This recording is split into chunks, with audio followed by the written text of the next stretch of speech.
Chapter 8. We passed a few sad hours until 11 o'clock, when the trial was to commence. My father and the rest of the family being obliged to attend as witnesses, I accompanied them to the court. During the whole of this wretched mockery of justice, I suffered living torture. It was to be decided whether the result of my curiosity and lawless devices would cause the death of two of my fellow beings. One a smiling babe full of innocence and joy, the other far more dreadfully murdered, with every aggravation of infamy that could make the murder memorable in horror. Justine also was a girl of merit and possessed qualities which promised to render her life happy. Now all was to be obliterated in an ignominious grave, and I the cause. 1,000 times rather would I have confessed myself guilty of the crime ascribed to Justine, but I was absent when it was committed, and such a declaration would have been considered as the ravings of a madman and would not have exculpated her who suffered through me. The appearance of Justine was calm. She was dressed in mourning, and her countenance, always engaging, was rendered by the solemnity of her feelings exquisitely beautiful. Yet she appeared confident in innocence and did not tremble, although gazed on and execrated by thousands, for all the kindness which her beauty might otherwise have excited was obliterated in the minds of the spectators by the imagination of the enormity she was supposed to have committed. She was tranquil, yet her tranquillity was evidently constrained, and as her confusion had before been adduced as a proof of her guilt, she worked up her mind to an appearance of courage. When she entered the court, she threw her eyes round it and quickly discovered where we were seated. A tear seemed to dim her eye when she saw us, but she quickly recovered herself, and a look of sorrowful affection seemed to attest her utter guiltlessness. The trial began, and after the advocate against her had stated the charge, several witnesses were called. Several strange facts combined against her, which might have staggered anyone who had not such proof of her innocence as I had. She had been out the whole of the night on which the murder had been committed, and towards morning had been perceived by a market woman not far from the spot where the body of the murdered child had been afterwards found. The woman asked her what she did there, but she looked very strangely and only returned a confused and unintelligible answer. She returned to the house about 8 o'clock, and when one inquired where she had passed the night, she replied that she had been looking for the child and demanded earnestly if anything had been heard concerning him. When shown the body, she fell into violent hysterics and kept her bed for several days.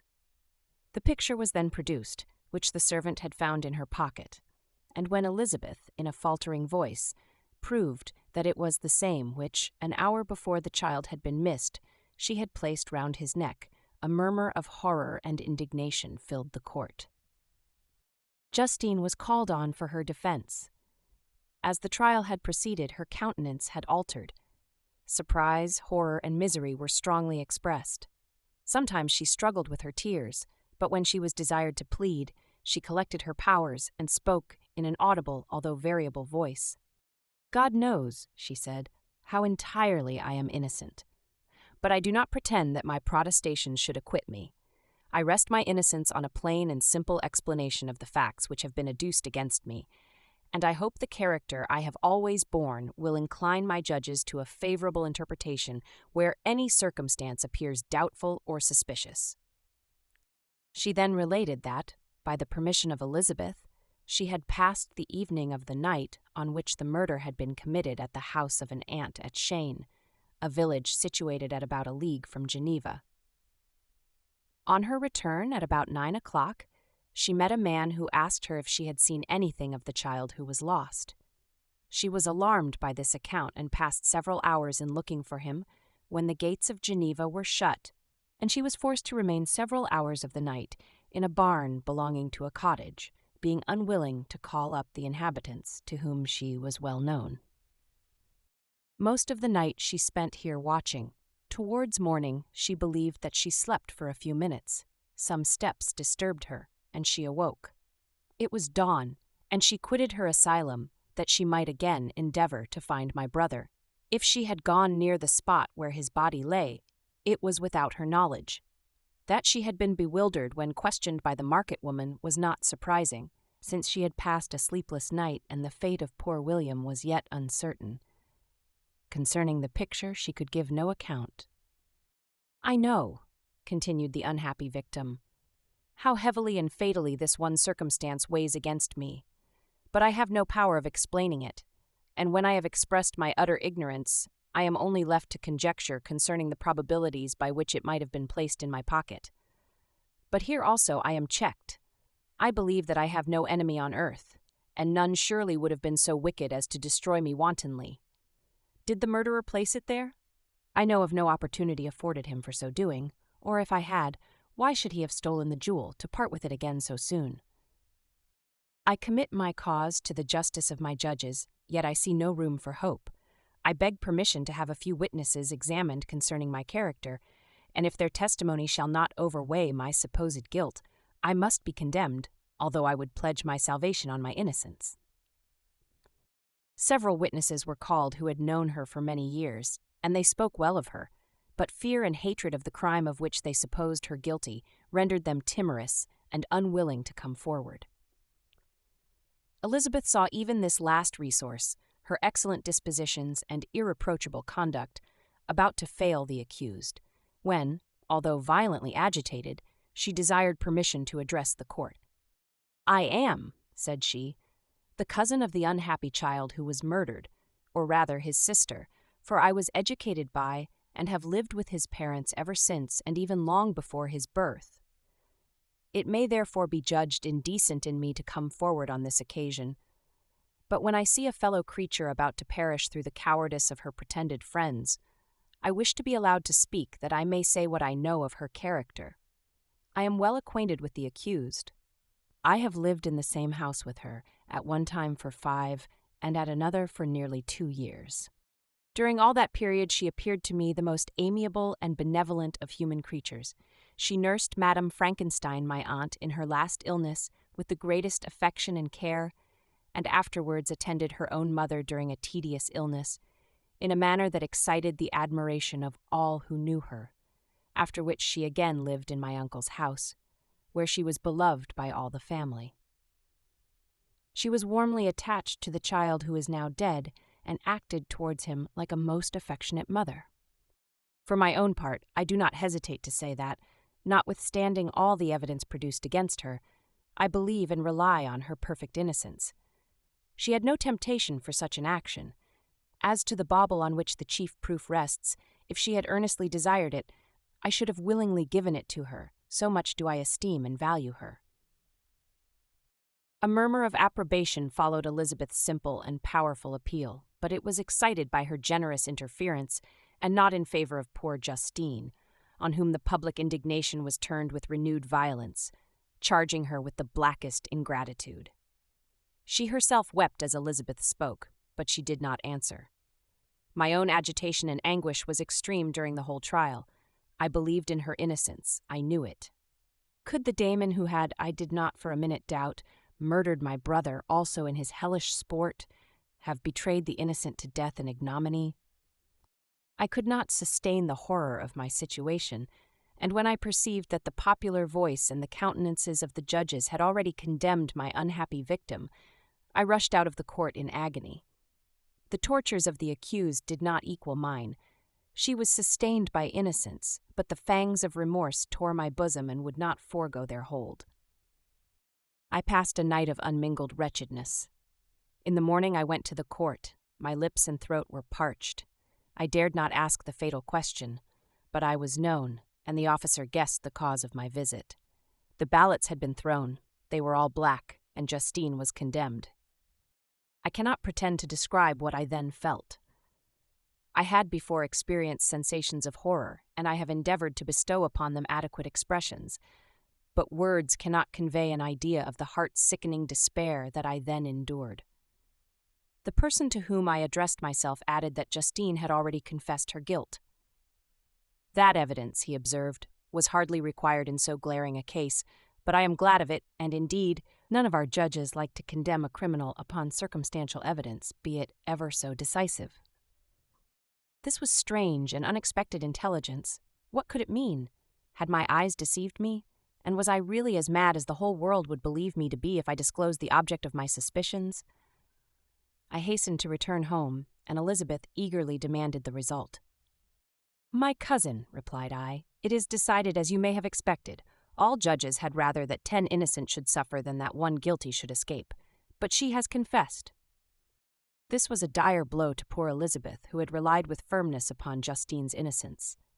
"Alas," said she, "how shall I ever again believe in human goodness? Justine, whom I loved and esteemed as my sister, how could she put on those smiles of innocence only to betray? Her mild eyes seemed incapable of any severity or guile, and yet she has committed a murder." Soon after we heard that the poor victim had expressed a desire to see my cousin. My father wished her not to go, but said that he left it to her own judgment and feelings to decide. "Yes," said Elizabeth, "I will go, although she is guilty, and you, Victor, shall accompany me. I cannot go alone." The idea of this visit was torture to me, yet I could not refuse. We entered the gloomy prison chamber and beheld Justine sitting on some straw at the farther end. Her hands were manacled, and her head rested on her knees. She rose on seeing us enter, and when we were left alone with her, she threw herself at the feet of Elizabeth, weeping bitterly. My cousin wept also. "Oh, Justine," said she, "why did you rob me of my last consolation? I relied on your innocence, and although I was then very wretched, I was not so miserable as I am now." "And do you also believe that I am so very, very wicked? Do you also join with my enemies to crush me, to condemn me as a murderer?" Her voice was suffocated with sobs. "Rise, my poor girl," said Elizabeth. "Why do you kneel, if you are innocent? I am not one of your enemies. I believed you guiltless, notwithstanding every evidence, until I heard that you had yourself declared your guilt. That report, you say, is false, and be assured, dear Justine, that nothing can shake my confidence in you for a moment but your own confession." I did confess, but I confessed a lie. I confessed that I might obtain absolution. But now that falsehood lies heavier at my heart than all my other sins. The God of heaven forgive me. Ever since I was condemned, my confessor has besieged me. He threatened and menaced until I almost began to think that I was the monster that he said I was. He threatened excommunication and hellfire in my last moments if I continued obdurate. Dear lady, I had none to support me. All looked on me as a wretch doomed to ignominy and perdition. What could I do? In an evil hour I subscribed to a lie, and now only am I truly miserable. She paused, weeping, and then continued, "I thought with horror, my sweet lady, that you should believe your Justine, whom your blessed aunt had so highly honored, and whom you loved, was a creature capable of a crime which none but the devil himself could have perpetrated. Dear William, dearest blessed child, I soon shall see you again in heaven, where we shall all be happy, and that consoles me, going, as I am, to suffer ignominy and death. Oh, Justine, forgive me for having for one moment distrusted you. Why did you confess? But do not mourn, dear girl. Do not fear. I will proclaim, I will prove your innocence. I will melt the stony hearts of your enemies by my tears and prayers. You shall not die. You, my playfellow, my companion, my sister, perish on the scaffold. No, no, I never could survive so horrible a misfortune." Justine shook her head mournfully. "I do not fear to die," she said. "That pang is past. God raises my weakness and gives me courage to endure the worst. I leave a sad and bitter world, and if you remember me and think of me as of one unjustly condemned, I am resigned to the fate awaiting me. Learn from me, dear lady, to submit in patience to the will of heaven." During this conversation, I had retired to a corner of the prison room, where I could conceal the horrid anguish that possessed me. Despair. Who dared talk of that? The poor victim, who on the morrow was to pass the awful boundary between life and death, felt not, as I did, such deep and bitter agony. I gnashed my teeth and ground them together, uttering a groan that came from my inmost soul. Justine started. When she saw who it was, she approached me and said, "Dear sir, you are very kind to visit me. You, I hope, do not believe that I am guilty?" I could not answer. "No, Justine," said Elizabeth. "He is more convinced of your innocence than I was, for even when he heard that you had confessed, he did not credit it." I truly thank him. In these last moments I feel the sincerest gratitude towards those who think of me with kindness. How sweet is the affection of others to such a wretch as I am!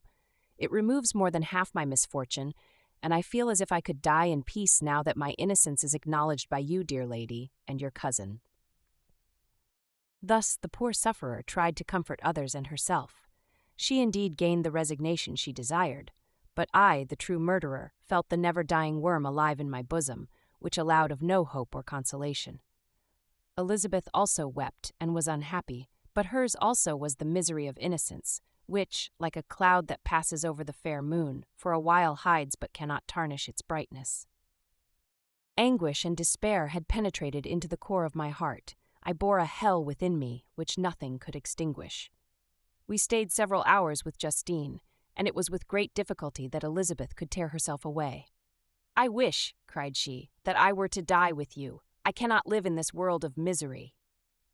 Justine assumed an air of cheerfulness, while she with difficulty repressed her bitter tears.